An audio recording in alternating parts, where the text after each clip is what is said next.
Vous écoutez le podcast La Belle Image avec Bernard Missa, auteur-photographe, mais aussi explorateur des moyens techniques et graphiques, qui vous donne des astuces pour mieux photographier, épisode numéro 243. Bienvenue dans La Belle Image, où l'on parle de l'impact de vos images, de techniques pour bien composer et de connaissances de l'appareil photo. Et voici aujourd'hui la composition non linéaire. Ce que j'appelle composition non linéaire en photo, c'est de dérouter la structure visuelle qui ne suivra pas de chemin très clair, ni de règles précises pour guider l'œil à l'intérieur de l'image. Cette composition non linéaire peut créer un effet de surprise, de désorientation, ou inviter le spectateur à explorer un petit peu plus l'image librement, sans direction du regard évidente. Voici quelques astuces pour réaliser ce type de composition, suivies de quelques exercices pratiques. Quels sont les types de composition non linéaire ? Je vous en propose 7. Le premier, vous dispersez les éléments à l'intérieur du cadre. Au lieu de focaliser sur un point central, éparpiller les éléments dans l'image, cela oblige l'œil du spectateur à voyager sur la surface de l'image sans direction nettement définie.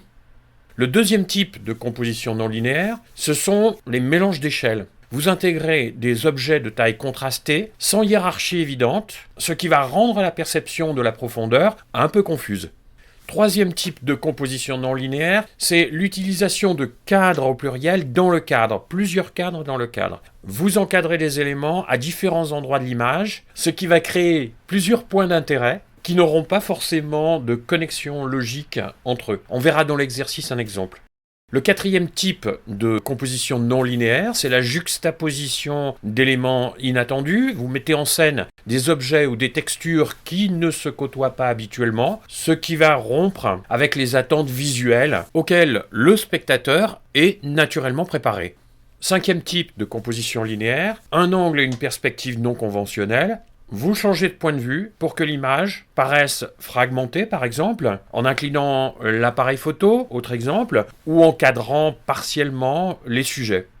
Sixième type de composition non linéaire, les éléments fragmentés ou partiels. Alors ça recouvre un petit peu le dernier exemple du dernier type de composition non linéaire, dans le sens où vous allez cadrer seulement une partie des éléments principaux, en laissant l'imagination du spectateur compléter l'image. Et enfin, septième type de composition non linéaire que je vous propose, une focalisation non définie. En évitant de donner une netteté claire sur un point précis, par exemple, on peut le réaliser en jouant sur des flous artistiques ou des profondeurs de champ réduites. Alors voici maintenant les exercices pratiques pour mettre en œuvre ces compositions non linéaires. Premier exercice, la fragmentation du sujet. Vous allez utiliser des lignes droites ou courbes, épaisses ou fines, éclairées ou dans l'ombre, colorées ou grises, en grand nombre ou isolées dans le cadre, que vous allez trouver dans l'environnement et placerez au premier plan dans l'image. Deuxième exercice de composition non linéaire, la perspective inhabituelle. Vous choisissez un sujet ordinaire comme une table ou une chaise, par exemple, et vous le photographiez sous un angle inhabituel qui va paraître étrange, en contre-plongée par exemple, en cherchant des perspectives qui vont le rendre méconnaissable.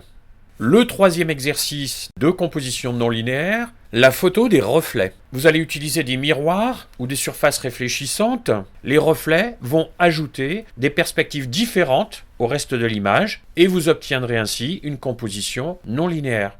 Quatrième exercice, le mélange des textures. Vous allez choisir plusieurs textures, pierre, bois, eau ou métal, ou d'autres, et composer une image en les plaçant de façon aléatoire dans le cadre. C'est un exercice qui vous demande de lire l'environnement sous l'aspect des textures qu'il présente, ce qu'on ne fait pas forcément spontanément.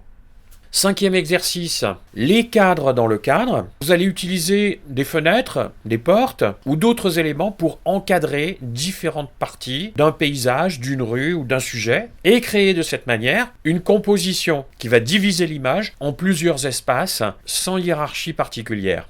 Sixième exercice, des éléments répétitifs décalés. Vous allez trouver des motifs ou des objets répétitifs comme des lampadaires, des poteaux, des voitures garées qu'on a partout dans l'environnement urbain et vous allez les photographier de façon à casser le rythme de répétition, encadrant de manière à obtenir des distances différentes entre les objets selon l'angle que vous saurez choisir dans cette idée. 7e exercice, le mélange de focalisation de l'attention. Vous utilisez 2 points focaux principaux dans une même image sans qu'il y ait de hiérarchie évidente. Par exemple, une fleur en gros plan à droite et un bâtiment en arrière-plan à gauche.